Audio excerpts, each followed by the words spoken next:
None of the FNAF games are dreams. MatPat was wrong. But what if MatPat was never right? I am Mac, and I'm going to be proving that Dream Theory was 100% never canon. In over 11 years of FNAF, I have never seen one theory come close to having such an impact on the FNAF community as Dream Theory did. And while I believe that Dream Theory is a good piece of theory work by game theory, it never was real. Well, about 95% of the FNAF community do agree now that Dream Theory is no longer canon. There is a larger percentage of you that still believe that when FNAF 4 was first released, Dream Theory was canon to Scott Cawthon's story. But that's the point, it wasn't. Here's why. Dream Theory was first made popular during MatPat's live stream on Game Theory with Daco and some other theorists shortly after FNAF 4's release. They were actually communicating directly with Scott Cawthon from his website and emailed questions. Scott's done another question. Oh god, he said, what he's seeing in shadows is easily misunderstood in the mind of a child. And this is completely off the wall. Is it possible that FNAF 2 didn't actually happen? And it was just, yeah, I know what you mean. Like, is it possible? What? Yeah, no, is it possible that FNAF 2, like the main game of FNAF 2, like putting on the mask, the animatronics like sliding across the screen, jumping out, all that stuff. Is it possible that all similar to FNAF 4, which takes place inside the mind of a child, you know, is it possible that FNAF 2 also took place in the mind of a child? You know, what if everything in FNAF was just a dream? That's right, a FNAF dream theory, that everything we play through in these games was created in the mind of the FNAF 4's crying child. So MatPat is proposing that FNAFs 1, 2, 3, and the gameplay of 4 are all dreams, while only the minigames of FNAF 4 are the only thing that's actually real, and that the crying child is taking an element of the minigames and turning them into nightmares. And his biggest bombshell being the grandfather clock is outside his bedroom door, which is what we hear from FNAFs 1 to 3. Listen to the sound that you hear at the end of every night of the first 3 games. A grandfather clock. Why would the end of my shift in an office be signaled by a grandfather clock chime? It wouldn't, unless I was asleep, dreaming in my house with a grandfather clock right outside my room. Because we're no longer in the crying child's house. We're in a hospital. No hospital has a grandfather clock, but they're all equipped with a generic digital alarm clock. Which, I'm not gonna lie, I'm gonna give Matt some credit here. That's some great observation, and I actually believe that it does truly mean something, but I don't think it means that there is an electronic clock in every single hotel room, and I don't think it's the crying child's grandfather clock right outside his bedroom. As many people in the comments of his Dream Theory video pointed out, there are no electronic clocks inside hospital rooms, and especially if someone's in a coma, why would they be setting a clock for 6 a.m.? And also, it's important to keep in mind that the mini-games FNAF 4 house is not the same place that we're playing in FNAF 4. For example, the crying child's bedroom in the minigames only has 1 door, while in the gameplay it has 2 doors, screaming the fact that these are 2 separate locations, which in FNAF 5, or sister location, we actually learn is the case. So saying that this grandfather clock is the same as this grandfather clock is wrong. I actually don't even think this is a grandfather clock. It just is a regular clock that's mounted on the wall. And if you're going to hold to Dream Theory, it brings up even more inconsistencies. The way Game Theory proposed the Dream Theory whole idea is the fact that while the crying child was at home in his bed, he had the nightmares of FNAFs 1, 2, and 3, then was bit, went to the hospital, and then had the nightmares of his house that sort of references his house and has the FNAF 4 nightmares. But if that's the case, how come if the crying child was alive and well in his own bed, why was he dreaming about FNAF 3 and the Happiest Day minigames where he's setting his own soul free if he hasn't even been bit yet or even went to the hospital yet?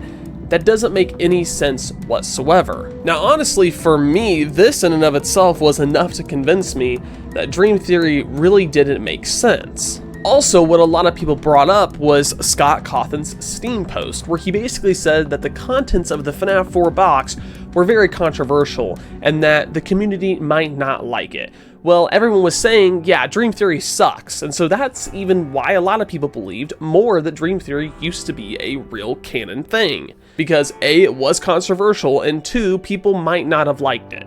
But just because it meets those 2 criteria doesn't mean it's correct, especially when it goes against a lot of the story that Scott Cawthon had been writing for some time at that point. And when it comes to story writing, Scott Cawthon is a good writer, and in multiple times throughout interviews he's done, specifically with Daco, he's made it very clear that he's been thinking ahead when it came to making these games. Even at that time, before, as I was working on part 2, I knew that 3 should be a very personal experience. It should be the opposite of what 2 was. You know, part 3 should be kind of one-on-one, and I knew that part 4 should be kind of unique as far as setting and things like that. And I knew that part 5 should be kind of high-tech, and I even kind of already had color schemes picked out. Like I knew that part 5 should kind of be purples and blues. Yeah.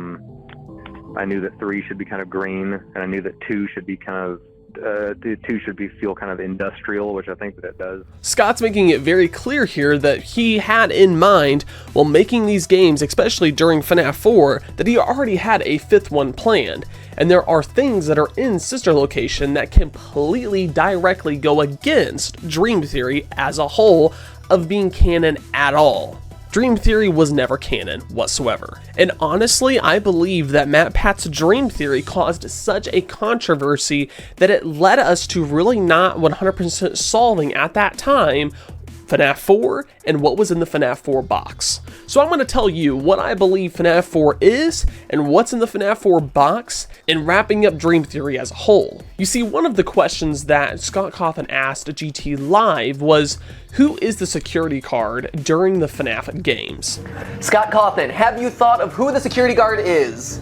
The security guards, what role do they play in all of this? So Scott himself is throwing out, okay, so we have Beakless Chica, we have what children see in the shadows can be misinterpreted, 4 games, 1 story, and now who is the security guard? Coupled with questions about, Toy Chica's beak and, the grandfather clock, for gosh sakes, this led Matt Pat into coming up with Dream Theory and that we're playing as the crying child. Well, then Sister Location came out, and it explained to us that it wasn't exactly the crying child, it was actually Mike. And I think by Scott asking us this question, he was trying to point us in the right direction of talking about Foxy Bro. Not the crying child, not silly Dream Theory, but Foxy Bro. Who was Foxy Bro? And honestly, I think if we had asked this question way earlier, and if Dream Theory never was a thing, I think the FNAF 4 box would have been opened by Scott himself. Because in the FNAF 4 box, I believe that it is the pieces put together, not a piece like Dream Theory. Dream Theory is one piece.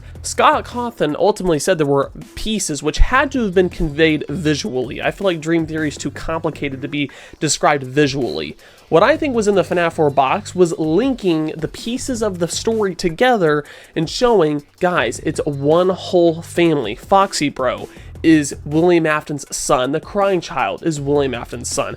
It's all about one family dealing with the consequences of William Afton's actions. That's what I think's in the FNAF 4 box. And I think by Scott Cawthon asking the question who the security guard is really helps prove that. And I also think he was trying to help us answer the question of who we're playing as in FNAF 4 itself. You see, now a lot of us who have actually had time to take a step back and look at FNAF 4 from a different angle instead of it being the crying child, we've come to the conclusion that it's actually Michael, mainly because we hear the FNAF 1 phone call in the background, and it's very reminiscent of FNAF 1 gameplay. Also, in the security logbook, there is a drawing of Nightmare Fredbear, only something Michael would have seen. And one theory that I really like is that the gameplay of FNAF 4 takes place at the same time of the gameplay of FNAF 1. Some people have speculated that Michael Afton would go during the night and work his night shift, go home during the day and sleep, have the nightmares of FNAF 4, and then go back to work. What does this remind you of?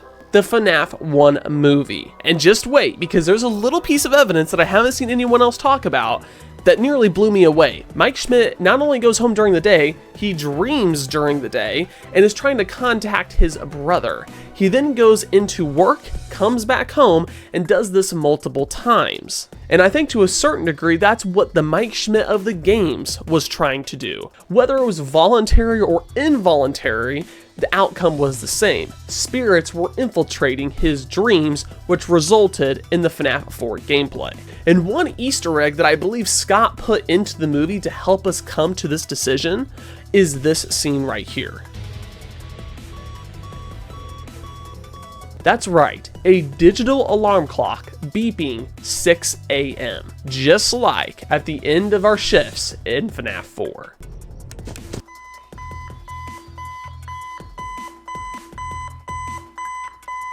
So MatPat, you were dead wrong about it being a hospital alarm clock. It is actually the alarm clock in Mike Schmidt's bedroom. Now, many of you are probably asking, then what do the clock bell chimes mean from FNAFs 1 through 3? If FNAF 4 means something, what do the other ones mean? Well, I don't think it's a grandfather clock, and this is just speculation, but I think it's a plausible theory for actually what these sounds could mean. You see, during the 80s and the 90s, employees of establishments would typically clock in using a time shift clock. A clock that would mount to the wall, and you would insert a card that had your shift hours on it, and it would keep track of your shift and chime once your shift was over. And believe it or not, I did a little research and found out that during the 80s and the 90s, the clocks that were used typically had bells and gongs used for their chime. So yeah, the iconic ding dong would have been, honestly, a default for these clocking machines. And somewhere like Fazbear Entertainment, who's wanting to try to spend as less money as possible, would definitely be keeping an eye on how long their employees were working, especially a security guard position. And so with all of that being said, we now have some definitive proof to the fact that Dream Theory was never a thing, what Scott intended us to see, and even little answers as to what those things that were misinterpreted actually are. But here's just one last bombshell for Dream Theory. MatPat's official video on Dream Theory came after Scott Cawthon's famous Steam post, where he basically said that no one yet had solved the story of FNAF 4, and that's why the box was staying closed forever. But MatPat has clearly said before that he wasn't the first person who talked about Dream Theory. Before Scott Cawthon's post, there were people talking about this idea. MatPat was just the messenger who was popular and brought it to everyone. But there was a large group of the FNAF community already talking about Dream Theory before MatPat did his video. And all of that conversation that was taking place within the community took place before Scott's Steam post, which by using logic in Scott's post, he says no one had solved anything, which means Dream Theory is absolutely positively demolished. It never was canon, it never will be canon, and I'm sorry, MatPat, it's not canon whatsoever. Now, to Matt's credit, I do believe that there was enough there to put together that theory. It's time to let go of the fact that Dream Theory may have been canon at some point. It never was. And if we believe that, we can finally look at FNAF 4 for the game it actually is. It wasn't retconned by Scott Cawthon in FNAF's Location for us to be playing as Michael. We already were playing as Michael. Scott already had FNAF 5 planned and knew that that's what was going to be going on. He was literally screaming at us in our faces that we're playing as Foxy Bro in FNAF 4, FNAF 1, FNAF 2, and FNAF 3. We were just so caught up in the mystery of FNAF 4 and everything else that we missed it. And Dream Theory just made that even worse. And I just want to honestly just state this. FNAF 4 is solved. We know what FNAF 4 is. We know what Scott's original story was. It was Michael Afton having these nightmares being infested by the spirit of the crying child. Do we know what's in the FNAF 4 box? Maybe not 100%, but honestly, I think it has something to do with the fact of connecting Foxy Bro, the crying child, and William Afton all together. And to be honest, the contents of the box I think only really would have mattered back when FNAF 4 first came out. At this point, we have the contents of the box, of being able to link other things together. But I definitely think that if it wasn't for Dream Theory, we may have had the FNAF 4 box opened, and it would have been a lot of fun to get to see those things all at once. So with that being said, I don't want to discourage theorizing. I have some crazy theories on my channel that are 100% false. But I do think it's important to realize the fact that No one's right. I'm not right. Gosh, Matt Pat's not right. So we all can get theories wrong, and we just all have to work together as the FNAF community and come up with more theories to try to solve FNAF. So with that, make sure to go check out this video. I've been getting into FNAF fanfic recently, writing my own horror stories. Please go check them out. They're super fun, and I'll see you next time on another Mactacular video. Have a fantastic day.